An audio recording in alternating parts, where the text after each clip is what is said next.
Hai friends, welcome back to Sans Fact Podcast. Pernah nggak sih kamu ngerasa bingung waktu mikirin jodoh? Kayak kalau kriteria kebanyakan, nanti dibilang terlalu milih. Tapi kalau kriteria dikurangin, takut malah dapet yang nggak cocok.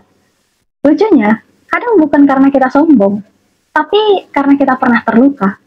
Pernah dikasih harapan, lalu dikhianati. Pernah disayang, lalu ditinggal tanpa alasan.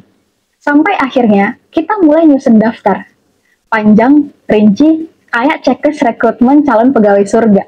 Rajin sholat, nggak ngerokok, penyabar, tinggi 170 ke atas, humoris tapi nggak gombal, dan kalau bisa, ngerti aku tanpa aku harus ngomong panjang. Tapi makin panjang daftar itu, makin sempit ruang yang tersisa untuk manusia. Karena manusia bukan makhluk hasil desain pabrikan, nggak bisa diukur sempurna dari checklist. Padahal Rasulullah Shallallahu Alaihi Wasallam udah ngasih panduan yang sederhana banget, tapi dalamnya nggak main-main. Wanita itu dinikahi karena 4 hal, karena hartanya, keturunannya, kecantikannya, dan agamanya. Maka pilihlah karena agamanya, niscaya engkau beruntung. Hadis riwayat Bukhari dan Muslim. 4 hal sederhana, tapi lihat dunia sekarang. Kita hidup di era di mana agama seringkali kalah sama estetika. Yang penting fitnya rapi, bukan hatinya yang rapi. Yang penting tajir, bukan takwa. Nah, kita masuk ke beberapa fenomena nih. Ketika cinta jadi proyek yang terlalu serius. Sekarang banyak orang nyari jodoh kayak nyari proyek tender. Harus punya proposal, visi misi, roadmap 10 tahun ke depan. Semuanya harus match. Bahkan selera healing kan harus sama. Kalau enggak, kayaknya kita nggak cocok deh. Padahal jodoh itu bukan hasil kesempurnaan, tapi hasil kesediaan 2 orang buat tumbuh bareng, jatuh bareng, dan belajar sabar bareng. Ada satu kisah, kita sebut saja namanya Aina. Dulu dia punya daftar kriteria jodoh sepanjang skripsi. Pokoknya paket lengkap, hafal Quran, tinggi, mapan, bisa bahasa Arab, tapi juga harus bisa bercanda dan nyambung ngomongin politik dan seni. Setiap ada laki-laki yang datang, selalu ada aja tapi. Dia baik, tapi belum kerja tetap. Dia religius, tapi nggak estetik. Dia lucu, tapi nggak suka baca buku. Sampai akhirnya usia jalan terus, tapi hatinya nggak kemana-mana. Sampai suatu hari, dia kenal dengan seorang laki-laki sederhana, bukan ustadz, bukan influencer dakwah, tapi teknisi listrik yang sopan, rajin sholat, dan kalau ngomong, menenangkan. Nggak romantis, tapi nyata. Aina bingung, kenapa aku ngerasa damai? Padahal dia nggak sesuai daftar kriteriaku. Nah, itulah poin yang sering kita lupa. Kriteria itu panduan, bukan kompas tunggal. Karena kadang yang bikin bahagia bukan yang sempurna, tapi yang penuh ketulusan. Kita masuk nih ke realitas sosial. Ketika kriteria tak lagi tentang hati. Sekarang aku mau cerita beberapa fenomena nyata. Karena kadang kita sibuk ngomongin kriteria ideal, tapi lupa ngaca. Apakah realita kita siap dengan kriteria itu? Kasus pertama nih, ada seorang istri minta cerai setelah suaminya lama nganggur. Bukan karena dia nggak cinta, tapi karena tekanan sosial dan ekonomi makin berat. Dia udah coba bertahan, tapi ketika keluarga besar mulai nyindir, suamimu kerja apa sih? Hati perempuan itu pelan-pelan retak. Dari sisi istri, mungkin dia capek. Dari sisi suami, mungkin dia ngerasa gagal. Tapi yang menarik, publik itu jarang mau lihat 2 sisi ini. Yang disalahkan sering hanya salah satu. Padahal di balik perceraian, ada beban sistem.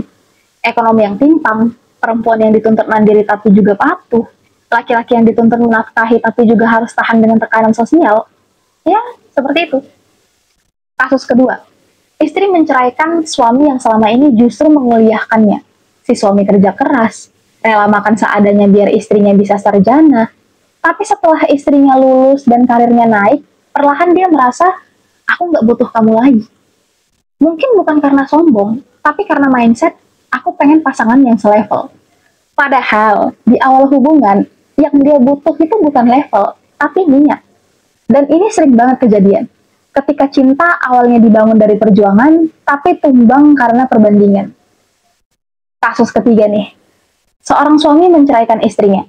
Padahal istrinya baik, sarjana, dan ibu rumah tangga yang lembut. Alasannya sederhana tapi sakit. Dia nggak ngerti aku. Padahal si istri selama ini nggak pernah protes. Dia cuma nggak pandai bicara dalam bahasa cinta si suami. Dan si suami bukannya mengajari, malah nyari yang baru. Dari 3 kasus itu, salah satu hal yang bisa kita lihat adalah masalah jodoh nggak pernah sesederhana salah pilih.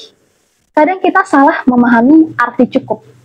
Dan anehnya lagi, ketika perempuan yang menceraikan laki-laki, seringkali dianggap durhaka. Tapi kalau laki-laki yang menceraikan perempuan, dunia diam-diam lebih menerima. Padahal dalam Islam, hak cerai memang ada di tangan laki-laki. Tapi bukan berarti perempuan nggak boleh memilih keluar dari hubungan yang nggak sehat. Jodoh yang baik itu nggak membuat kita kehilangan nilai diri, tapi menumbuhkan kita jadi lebih baik. Nah, kita masuk ke analisis nih. Kriteria itu boleh, tapi harus tahu mana yang wajib. Nggak salah kok punya kriteria, tapi bedakan antara 3 hal. Wajib, perlu, dan preferensi. Gimana maksudnya? Yang wajib itu jelas, kayak agama. Karena agama itu bukan cuma soal ritual, tapi soal akhlak dan tanggung jawab. Kalau dia jujur, nggak manipulatif, dan takut sama Allah, maka disitulah fondasi pernikahan. Yang perlu, hal-hal pendukung. Visi hidup, cara berkomunikasi, karakter, pekerjaan, cara berpikir, dan lain-lain. Beda arah hidup bisa bikin gesekan, tapi masih bisa dikomunikasikan kalau dua-duanya mau tumbuh. Kemudian yang preferensi, ini soal selera, kayak fisik, warna kulit, gaya bicara, cara berpakaian. Nggak salah sih kita punya selera, tapi jangan bikin selera ini jadi berhala. Dan penting juga kalau kita bilang, aku pengen pasangan yang udah taubat. Itu artinya kita sadar, kita nggak bisa maksa orang berubah karena kita. Perubahan sejati cuma bisa terjadi kalau dia sadar sendiri. Karena mencintai seseorang bukan proyek rehabilitasi. Kalau mau nolong orang berubah, jadi konselor, bukan pasangan. Ini tuh untuk orang yang punya mindset, gak apa-apa deh nikah sama dia, entar kan pas nikah dia berubah. No guys, dia tidak akan berubah hanya karena dia menikahi kamu. Jadi, kita masuk ke cerita reflektif nih, tentang realita, penerimaan, dan ketenangan. Aku pernah kenal seseorang, kita sebut aja namanya Reva. Cewek cerdas, punya visi hidup jelas, dan perfeksionis. Dulu dia pengen cowok yang tegas, ambisius, berwawasan luas. Tapi setelah beberapa tahun dan beberapa luka, dia bilang, aku cuma pengen yang bisa menenangkan. Bukan berarti dia nurunin standar, tapi karena dia udah paham. Cinta yang sehat itu nggak bikin gelisah.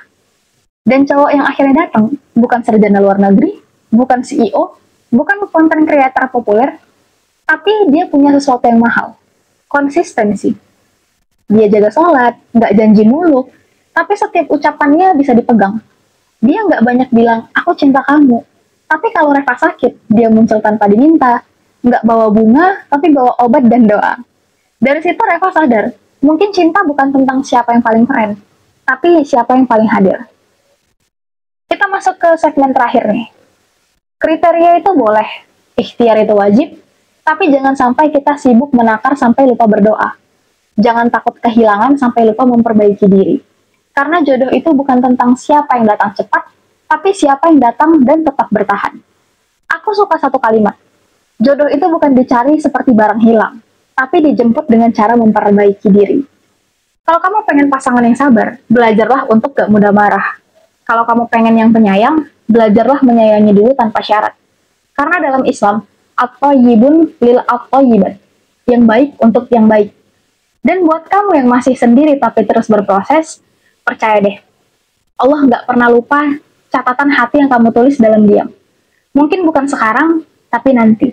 Di waktu yang paling teduh, kamu bakal ngerti kenapa doa-doamu dulu nggak langsung dikabulkan. Karena sebelum Allah kasih dia, Allah lagi ngajarin kamu gimana caranya mencintai dengan cara yang benar. So, thanks guys buat yang udah dengerin podcast kali ini. Kalau mau request boleh komen di bawah. See you in the next podcast. Bye-bye.